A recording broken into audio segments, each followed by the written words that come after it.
যুদ্ধবাজ মার্কিন president Donald ট্রাম্পের দেওয়া 48 ঘন্টা আলটিমেটাম যখন শেষ হয়ে আসলো, সেই মুহূর্ত থেকেই আমেরিকা যুক্তরাষ্ট্র এবং ইসরায়েল মিলিতভাবে ইরানের ওপরে মারাত্মক হামলা চালাতে শুরু করেছে আজ বিকেল থেকেই। আসসালামু আলাইকুম ভিউয়ার্স, দেশ ও দেশের বাহির থেকে যারা আমার ভিডিওটি প্লে করেছেন জানাচ্ছি আন্তরিক শুভেচ্ছা অভিনন্দন। আশা করি সবাই ভালো আছেন, সুস্থ আছেন, আলহামদুলিল্লাহ। তো ভিউয়ার্স, ইরানকে দেওয়া মার্কিন প্রেসিডেন্ট ডোনাল্ড ট্রাম্পের 2 শর্তের 10 দিনের আলটিমেটামের শেষ 48 ঘন্টা শেষ পরিসমাপ্ত ঘটল আজ মঙ্গলবার। ডোনাল্ড ট্রাম্পের ভাষ্যমতে এই আলটিমেটামের শেষ পর্যায় থেকেই ইরানের উপরে নেমে আসবে ভয়াবহ পারমাণবিক আঘাত। অটোমেটিক্যালি পৃথিবীর মানচিত্র থেকে আজ রাতেই ইরানকে মিশে দিতে যাচ্ছে ডোনাল্ড ট্রাম্প। আসুন আমরা সরাসরি বিস্তারিত আপডেট জানবো রিপোর্টে যে আমেরিকা তাদের 48 ঘন্টা আলটিমেটাম সমাপ্ত হওয়ার পর কি কি অ্যাকশন গ্রহণ করতে যাচ্ছে ইরানের উপরে। সো ভিডিওতে যাওয়ার আগে ছোট রিকোয়েস্ট করবো, যারা চ্যানেলটি সাবস্ক্রাইব করেননি সকল আপডেট সবার আগে জানতে অবশ্যই চ্যানেলটি সাবস্ক্রাইব করে পাশে রাখবেন। দর্শক আসুন স্ক্রিনে। এর একই হুমকি দিলেন মার্কিন প্রেসিডেন্ট, বলেন মঙ্গলবার ইরানের বিদ্যুৎ কেন্দ্র ও সেতুগুলো লক্ষ্য করে একযোগে হামলা হবে। ওই পোস্টে ইরানিদের রীতিমতো গালিগালাজ করেন ক্ষুব্ধ ট্রাম্প। মঙ্গলবার ইরানে একসাথে বিদ্যুৎ কেন্দ্র দিবস আর সেতু দিবস পালন হবে, এমন কিছু আগে কেউ দেখেনি। শিগগিরই হরমুজ প্রণালী খুলে দাও, নইলে পৃথিবীতেই নরকের অভিজ্ঞতা হবে তোমাদের। সকল প্রশংসা আল্লাহর। এবারও ট্রাম্পের হুঁশিয়ারি প্রত্যাখ্যান করেছে ইরান। এক বিবৃতিতে আইআরজিসি সাফ জানিয়ে দিয়েছে, হরমুজ প্রণালী আর কোনোদিনই আগের অবস্থায় ফিরবে না, বিশেষ করে যুক্তরাষ্ট্র ও ইসরায়েলের জন্য। ইরানের পররাষ্ট্র মন্ত্রণালয়ের মুখপাত্র বলেন, তেহরানের প্রতিক্রিয়া হবে ওয়াশিংটনের আচরণের প্রতিফলন। যুক্তরাষ্ট্রের এসব হামলাকে অবৈধ বলেও আখ্যা দেন তিনি।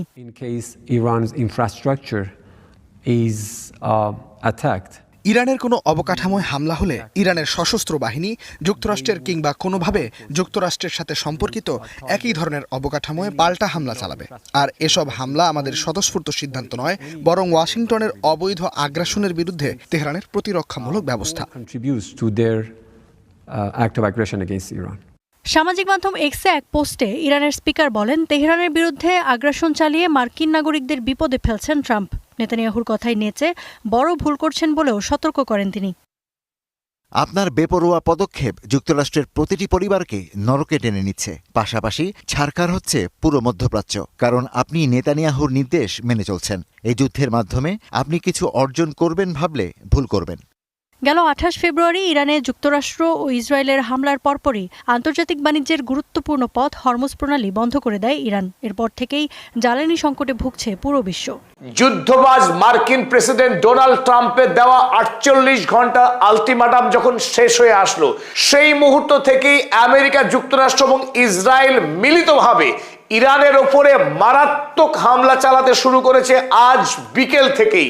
আর এই হামলাতে এতদিনের পূর্ব নির্ধারিত এনার্জি সেক্টর, ইরান তথা মধ্যপ্রাচ্যের সবচাইতে সেনজিটিভ যে জায়গাগুলো অর্থাৎ এনার্জি সেক্টরে নতুন করে হামলা করা শুরু করেছে ইসরায়েল এবং আমেরিকা।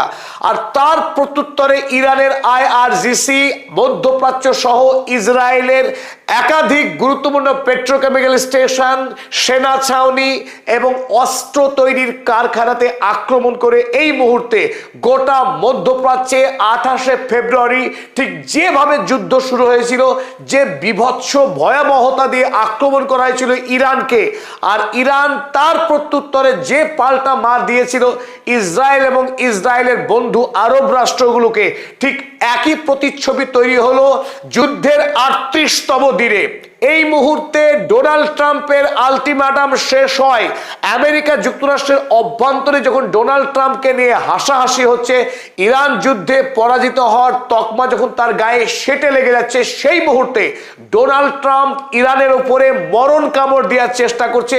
আর এই চেষ্টাতে ইরানের সিভিলিয়ান ইনফ্রাস্ট্রাকচার, এনার্জি সেক্টর এবং ইলেকট্রিক সেক্টর সমস্ত সেক্টরকে টার্গেট করে ধেয়ে আসছে মার্কিন এবং ইসরায়েলি আগ্রাসন ইরানের উপরে।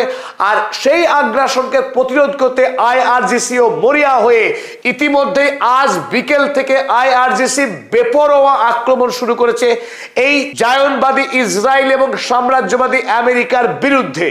আজ বিকেলে ইসরায়েল এবং আমেরিকা মিলিতভাবে ইরানের গুরুত্বপূর্ণ petrochemical station Pars Pars petrochemical এবং আসালুয়ে পেট্রোকেমিক্যাল, ছবিতে আপনারা যে দৃশ্য দেখছেন, এই আসালুয়ে পেট্রোকেমিক্যালে ভয়াবহ বোমাবর্ষণ করে ইসরায়েল। অপরদিকে পার্স পেট্রোকেমিক্যাল, ইরানের সর্ববৃহৎ পেট্রোকেমিক্যাল সেন্টার, সেখানেও বোমাবাজি করে, কিন্তু সেখানে অপেক্ষাকৃত কম ক্ষতি হয়েছে পার্সে। আসালুয়েতে এই মুহূর্তে সমস্ত প্রোডাকশন বন্ধ রাখতে হয়েছে, ক্ষতির পরিমাণ ব্যাপক। শুধু আসালুয়ে পেট্রোকেমিক্যালে না, আসালুয়ে পেট্রোকেমিক্যালে ওয়াটার, অক্সিজেন এবং ইলেকট্রিসিটি যে সমস্ত কোম্পানি সাপ্লাই করতো, যেমন মোবিন এবং দামাবান্দ, এই দুই কোম্পানিকেও আক্রমণ করেছে ইসরায়েলি এই সেনারা। পার্স এবং আসালুয়ে পেট্রোকেমিক্যালে আক্রমণ করা হয়েছে, এই খবর দানবীয় কায়দায় যখন ইসরায়েলের প্রতিরক্ষা মন্ত্রী ইসরায়েল কাটস যখন ঘোষণা করলেন, তার অব্যবহিত পরেই ইরান কুয়েতে লুকিয়ে থাকা মার্কিন সেনা, কুয়েতের বুবিয়ান দ্বীপে আত্মগোপন করে থাকা মার্কিন সেনা ছাউনির উপরে মিসাইল হামলা চালানো হয়। এই হামলাতে বেশ কয়েকজন মার্কিন সেনা হতাহত হয়েছেন বলে খবর। ইরানের মিলিটারি স্পোকসপারসন ইব্রাহিম জোলফাগারি জানিয়েছেন, The operation on Bubiyan Island resulted in the killing and wounding of a large number of American personnel at multiple gathering points. তিনি স্পষ্টত জানিয়েছেন, ইরানের এই আক্রমণে বেশ কয়েকজন মার্কিন সেনা নিহত এবং বেশ কয়েকজন আহত হয়েছেন। আহত মার্কিন সৈনিকেরা কুয়েতের 3টি গুরুত্বপূর্ণ হাসপাতালে এই মুহূর্তে ভর্তি রয়েছেন। এই ঘটনার সূত্রপাত 2 দিন আগে কুয়েতের ক্যাম্প আরিফজান, এই ক্যাম্প আরিফজানে বেশ কিছু মার্কিন সেনা আত্মগোপন করেছিল বলে খবর যায় ইরানের কাছে, আর তখন ইরান হামলা চালায় এই ক্যাম্প আরিফজানে। আক্রান্ত হওয়ার পর মার্কিন সেনাদেরকে নিরাপদ আশ্রয় হিসেবে এই বুবিয়ান আইল্যান্ডে পাঠিয়েছিল মার্কিন ইন্টেলিজেন্স, কিন্তু বুবিয়ান দ্বীপে যে মার্কিন সেনারা লুকিয়ে রয়েছে, এই ইন্টেলিজেন্সও শেষ পর্যন্ত ইরানের কাছে পৌঁছয়।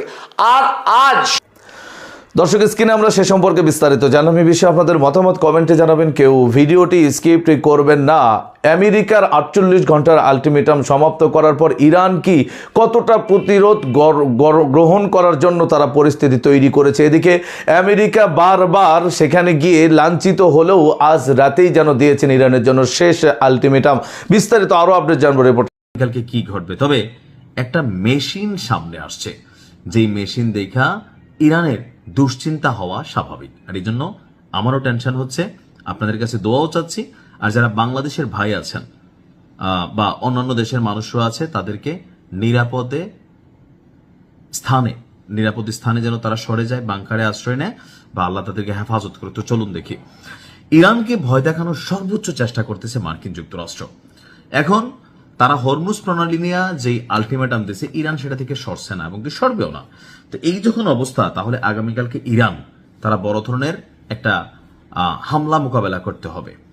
ইরানের বিরুদ্ধে সম্ভাব্য অভিযানের জন্য যুক্তরাষ্ট্র তাদের সবচেয়ে শক্তিশালী দূরপাল্লার যে ক্ষেপণাস্ত্র, অর্থাৎ যুক্তরাষ্ট্র চাইলে পৃথিবীর যে কোনো দেশের যে কোনো জায়গায় আঘাত আনতে পারে এমন ক্ষেপণাস্ত্র তাদের কাছে আছে। তবে ইরানের কাছে যেটা আছে এটা আমেরিকা পৌঁছাবে না, না পৌঁছালেও যে ঘাটি মাটি আছে এগুলোর দুচাচ্ছে।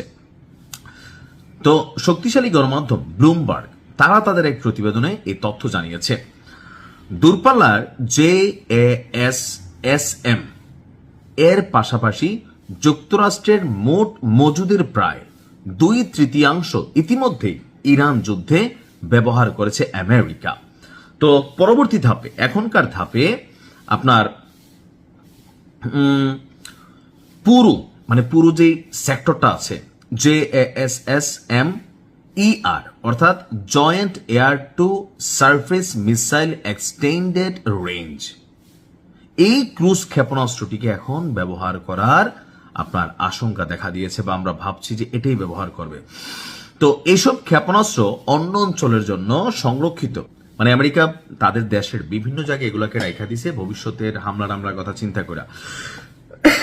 এখন এই যে ক্ষেপণাস্ত্রগুলো আছে এগুলাকে একত্রিত করা হচ্ছে এবং যুক্তরাষ্ট্রের অন্যান্য স্থাপনা থেকে যুক্তরাজ্যের ফেয়ারফোর্ট ঘাঁটিতে পাঠানো হচ্ছে, অর্থাৎ এটাকে মারা হবে যুক্তরাজ্যের ঘাঁটি থেকে। তো আমেরিকাতে যে মজুতের একটা অংশ তারা এটা যুক্তরাজ্যের ফেয়ারফোর্ট ঘাঁটিতে পাঠাচ্ছে। এটা স্থানান্তরের পর প্রায় 2300 এই ক্ষেপণাস্ত্রটি, মাত্র আপনার 2300 ক্ষেপণাস্ত্র তাদের ছিল। এটা ব্যবহার করার পরে 425টি ব্যাপার থাকবে, অর্থাৎ আপনার 425টি ক্ষেপণাস্ত্র দিয়া 17টি B-1B বোমারু বিমান একসঙ্গে বড় জোর আপনার একটা বড়সড় হামলা চালাবে। তবে এটাতে আসলে কি হবে, ইরানের ক্ষতি, সেটা জানি না।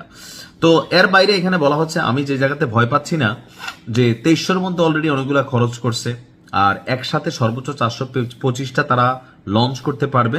আর এই 425টা দিয়া ইরানের আসলে কতটুকু ক্ষতি করতে পারবে। তবে গুরুত্বপূর্ণ স্থাপনা, ব্যক্তিবর্গ, এগুলো অনেক কিছু হয়ে যাবে। তো এটা একটা বিষয় আছে।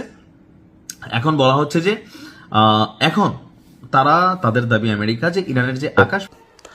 দর্শক, স্ক্রিনে আমরা সে সম্পর্কে বিস্তারিত জানাম। সো ভিডিও এই পর্যন্ত, ভালো লাগলে লাইক অ্যান্ড কমেন্ট করবেন। দেশের সকল আপডেট সবার আগে জানতে অবশ্যই চ্যানেলটি সাবস্ক্রাইব করে পাশে রাখবেন। দেখা হবে পরবর্তী ভিডিওতে ইনশাআল্লাহ। আসসালামু আলাইকুম।